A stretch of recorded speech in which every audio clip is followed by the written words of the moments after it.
नमस्कार दोस्तों, स्वागत है आप सबका आपके अपने YouTube चैनल ई एक्सपोजर में। तो दोस्तों, आज हम पढ़ेंगे ब्लड रिलेशन, जिसे हिंदी में रक्त संबंध कहते हैं। इस टॉपिक को सॉल्व करने से पहले इसके कुछ आधारभूत जानकारियाँ होती हैं, उनको हमें जानना ज़रूरी है। तो देखते हैं वह जानकारी क्या है।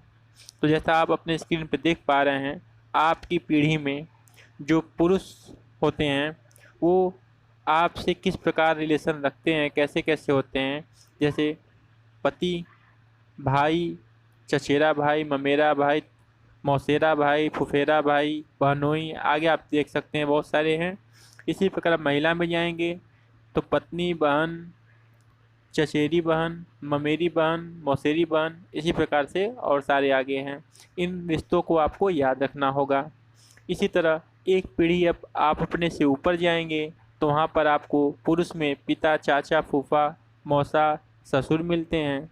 वहीं जब महिला में जाएंगे तो माँ, चाची, बुआ, मौसी और सास मिलती हैं। वहीं एक पीढ़ी जब नीचे आएंगे तो पुत्र, भतीजा, भांजा, दामाद, वहीं महिला में पुत्री, भतीजी, भांजी, पुत्रवधू मिलती हैं। जब आप दो पीढ़ी ऊपर जाएंगे तो दादा और नाना पुरुष में मिलेंगे और वहीं महिला में दादी और नानी मिलेंगी। जबकि दो पीढ़ी नीचे आएंगे तो पोता, नाती, पोती या नतनी का पति आपको ये मिलेंगे। वहीं महिला में जाएंगे तो पोती, नतनी, पोता या नाती की पत्नी आपको मिलने वाली हैं। इसी प्रकार दोस्तों, जब आप तीसरी पीढ़ी ऊपर की तरफ जाएंगे तब पुरुषों में परदादा, परनाना, परदादा या परनाना ससुर मिलेंगे आपको। इसी प्रकार महिला में परदादी, परनानी या फिर परदादी, परनानी सास मिलेंगी। दोस्तों, इसी प्रकार जब तीसरी पीढ़ी में सबसे नीचे आएंगे तब आप पाएंगे परपोता, परनाती, परपोती या परनतनी का पति। और महिला में पाएंगे परपोती, परनतनी, परपोता या परनाती की पत्नी। तो दोस्तों, यह थी इसकी कुछ आधारभूत जानकारियाँ। इस क्वेश्चन को लगाने के लिए आप एक बात और ध्यान रखना होगा कि इस प्रश्न में हमेशा आप मुख्य व्यक्ति की जगह पर खुद को अज्यूम करिए कि आप खुद हैं। और यहाँ पर यह ध्यान देने वाली बात है कि प्रश्न में यह ज़रूर ध्यान दीजिए कि किसका रिश्ता किससे पूछ रहा है। अमूमन होता क्या है कि दो व्यक्तियों में रिश्ता पूछे जाते हैं और हम लोग उल्टा जवाब देते देते हैं। तो यहाँ पर ध्यान दीजिए कि किसका रिश्ता किससे पूछा जा रहा है।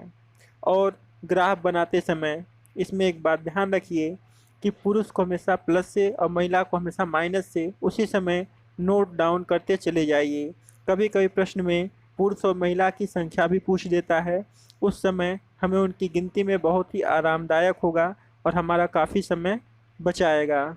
दोस्तों, आपको उम्मीद है सारी बातें समझ में आ रही होंगी। इस टॉपिक में दोस्तों, व्यक्ति शब्द का अर्थ सिर्फ महिला या पुरुष से नहीं होता। व्यक्ति शब्द का अर्थ महिला, पुरुष, बच्चा या बच्ची सबसे लिया जाता है। तो दोस्तों, शुरू करते हैं आज का वीडियो। इससे पहले आगे आपसे एक रिक्वेस्ट है कि चैनल पर नए हैं तो चैनल को सब्सक्राइब कर लें, अपने दोस्तों में भी शेयर कर दें, ताकि हम पूरी आधारभूत बेसिक जानकारी के साथ आपको अच्छे से अच्छा वीडियो प्रोवाइड कर सकें।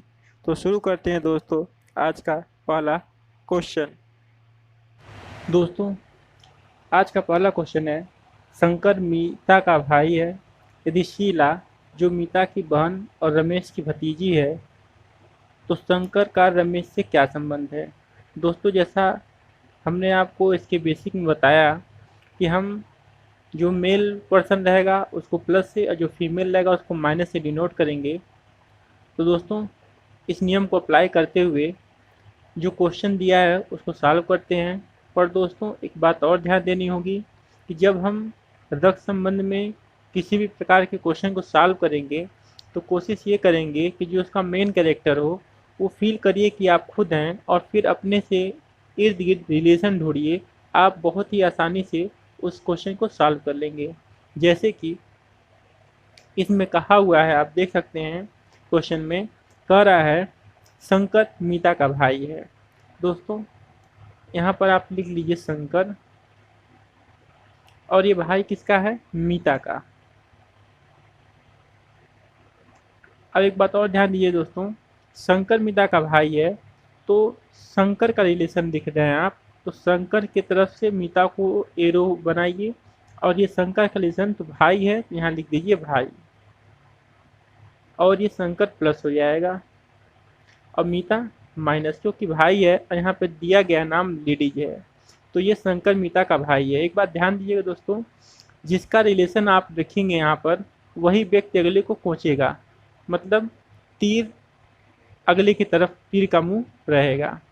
आगे कह रहा है दोस्तों, यदि शीला जो मीता की बहन है, तो मीता की बहन जो है वो शीला है, तो मीता भी नेगेटिव है और शीला भी बोल रहा है यहाँ बहन है, तो जाहिर सी बात है ये भी नेगेटिव हो जाएगी, और मीता शीला की बहन है, तो यहाँ पे लिख दिया गया इसका रिलेशन, ये बहन है।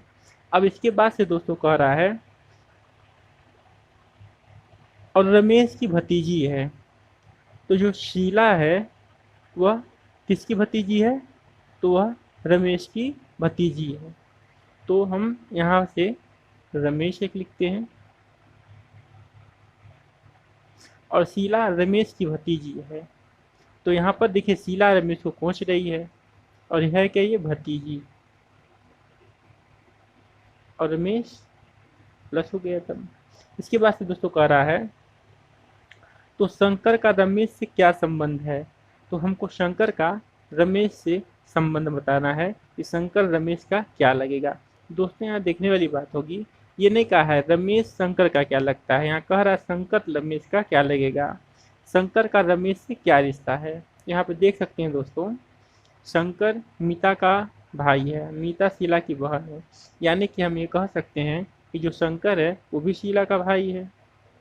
तो जब शीला रमेश की भतीजी है तो जाहिर सी बात है शंकर रमेश का भतीजा होगा। तो आप देख सकते हैं दोस्तों, क्वेश्चन बहुत ही आसान है, बस आप इसको एक सिस्टमेटिक ढंग से ध्यान से बनाना सीख जाइए। चलते हैं दोस्तों नेक्स्ट क्वेश्चन पे। बस आपको एक बात ध्यान देनी है, कभी कभी क्वेश्चन में दोस्तों ये भी पूछ देता है कि बताइए कितने फीमेल और कितने मेल पर्सन है इसमें। तो फीमेल देखिए एक, दो, दो आपको दिख गए, और मेल एक और दो। आप यहाँ प्लस और माइनस लिख के चलेंगे तो उसको बहुत ही आसानी से आप डिफाइन तत्काल कर लेंगे, वरना फिर आपको खोजना पड़ेगा। चलते हैं दोस्तों अगले क्वेश्चन पे। अगला क्वेश्चन कह रहा है दोस्तों, कपिल को बताते हुए शिल्पा ने कहा उसकी माता का भाई मेरे पुत्र आशीष का पिता है। तो क्वेश्चन पूछ रहा है दोस्तों, कपिल का शिल्पा से क्या रिश्ता है? तो दोस्तों जैसा क्वेश्चन कहा है हम वैसा ड्रा करते हैं, फिर देखते हैं क्या रिश्ता है। तो आप यहाँ देखेंगे दोस्तों, तो कपिल को बताते हुए शिल्पा ने कहा, तो शिल्पा ने बता रही है, तो आप यहाँ पे लिख लीजिए शिल्पा, पिछले की तरह यहाँ पे नेगेटिव हो जाएगा क्योंकि शिल्पा लेडीज है, और फिर कपिल, ये कोई लड़का जो है वो है आपका कपिल।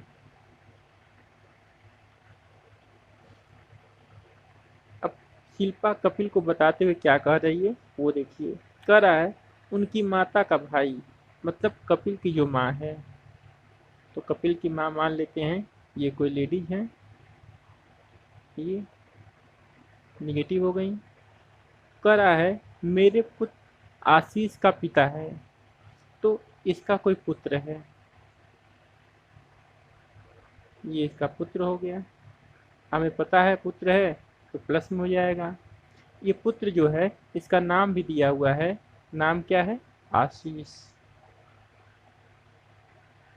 आशीष, तो जो उसकी माँ का भाई है, तो मान लेते हैं इसकी माँ का भाई कोई यक्स पर्सन है जो कि प्लस होगा, और ये इसका क्या है? भाई, तो ये इसको पूछ रहा है और रिलेशन लिख देते हैं भाई। ठीक, ये इसका जो यक्स है इसका पिता है, तो यहाँ लिख देते हैं इसको, पहुँचता है इसको, और ये हो गया पिता। तो दोस्तों इसने कहा उतना चीज़ें बन गई। अब क्वेश्चन क्या पूछ रहा है, कर कपिल का शिल्पा से क्या रिश्ता है। तो कपिल शिल्पा का क्या लगेगा ये पूछ रहा है। आप देख सकते हैं दोस्तों, कपिल की ये माँ है और माँ का जो भाई होता है वो मामा कहलाता है, यानी ये यक्स पर्सन जो होगा वो कपिल का मामा होगा। अब जब कपिल का मामा हो गया और ये आशीष का पुत्र होगा, सॉरी, आशीष इसका पुत्र होगा। तो जब आशीष इस व्यक्ति का पुत्र हो जाएगा तो जाहिर सी बात है शिल्पा इस व्यक्ति की पत्नी होगी। यहाँ से एक और तीर बना सकते हैं सीधा सीधा, ये इसका क्या होगा, पति। शिल्पा का ये यक्ष व्यक्ति जो होगा वो पति हो जाएगा। इस प्रकार दोस्तों इन दोनों का आपस में रिलेशन देखेंगे तो कपिल शिल्पा का भांजा होगा, भांजा। कपिल शिल्पा का भांजा होगा। तो इस प्रकार देख सकते हैं दोस्तों, बस आप अपने आप को वहाँ पर एक बार एज्यूम करिए और एज्यूम करके जैसे कहा है वैसे बनाते चले जाएं और प्लस और माइनस का थोड़ा ध्यान दें। बड़े ही आसानी तौर पर आप हर क्वेश्चन को सॉल्व कर सकते हैं। तो चलते हैं दोस्तों अगले क्वेश्चन पे। अगला क्वेश्चन कह रहा है दोस्तों, एक लड़की की ओर संकेत करते हुए विनय ने कहा, वह मेरे ग्रैंडफादर की इकलौती संतान की पुत्री है। उस लड़की का विनय से क्या संबंध है। दोस्तों आप इस केस में देख सकते हैं कि विनय है, ये व्यक्ति विनय है और ये क्या कह रहा है, एक लड़की की ओर इशारा करते हुए। मान लेते हैं यह कोई एक गर्ल है, ठीक। तो कह रहा है वह मेरे ग्रैंडफादर की, इसके दादाजी यानी इसके पिताजी होंगे, ये यक्स इसके पिताजी हैं, यानी विनय इनका पुत्र होगा, ये प्लस हो जाएंगे। और ये अपने पिता के पुत्र होंगे, मान लेते हैं वाई के पुत्र हैं, ये प्लस हो गए, ये भी पुत्र हैं। तो दादाजी की इकलौती संतान की पुत्री है। अब दोस्तों ध्यान देने वाली बात है, इकलौती संतान की अगर पुत्री है तो जाहिर सी बात है दादाजी जो इसके हैं इनकी एक ही संतान होगा। तो दोस्तों आपको ध्यान देने वाली बात होगी कि इकलौती संतान की पुत्री है तो यही यक्ष व्यक्ति जो होगा यही इसका इकलौता संतान होगा, क्योंकि इसके सिवा अगर कोई और होगा तो वहाँ पर ये इकलौता नहीं रह जाएगा। और यहाँ पे एक दोस्तों एक और बात बोला हुआ है, कह रहा है मेरे दादाजी की। तो दादाजी की अगर होगी तो यहाँ पे जैसे आप ये भी कह सकते हैं कि हम इसको मेल ही क्यों लें, ये फीमेल भी हो सकती है, हाँ हो सकती है। पर विनय के दादाजी, और दादाजी तो तभी माने जाएंगे जब इसके पिताजी इनके पुत्र हों। नहीं तो अगर यहाँ पर एक महिला को रख दिया जाए, इस व्यक्ति की जो संतान वो महिला हो जाए तो दादाजी नहीं तब नाना जी कहलाएंगे। तो दोस्तों यह व्यक्ति जो होगा इसका पुत्र ही हर हाल में होगा। तब दोस्तों इकलौती दादाजी की इकलौती संतान ये हो गई और इसकी व्यक्ति की जो ये हैं ये पुत्री हैं, यानी ये व्यक्ति इनका पिता है। तो यह व्यक्ति इनका भी पिता, यह व्यक्ति इस लड़की का भी पिता। तो जाहिर सी बात है विनय जो है इस लड़की का भाई होगा, या यूं कह लीजिए यह लड़की विनय की बहन होगी। तो दोस्तों देखा आपने, सिर्फ आप अपने आप को वहाँ अज्यूम करिए कि हाँ आप वहाँ पर हैं, फिर देखिए कितनी आसानी से आप क्वेश्चन को लगा सकते हैं। दोस्तों चैनल पर नए हैं तो चैनल को सब्सक्राइब करना ना भूलें और इस वीडियो को अपने दोस्तों में भी शेयर करें, क्योंकि बहुत ही सरल और आसान भाषा में हम आपको चीज़ें देने की कोशिश कर रहे हैं। दोस्तों इसमें और भी ढेर सारे क्वेश्चन हैं जो कि हम आपको अगले पार्ट में प्रोवाइड कराएंगे। तो दोस्तों हमारे हौसला अफजाई के लिए चैनल को ज़रूर सब्सक्राइब कर लें। मिलते हैं इसके नेक्स्ट पार्ट में, तब तक खुश रहिए, मस्त रहिए। जय हिंद।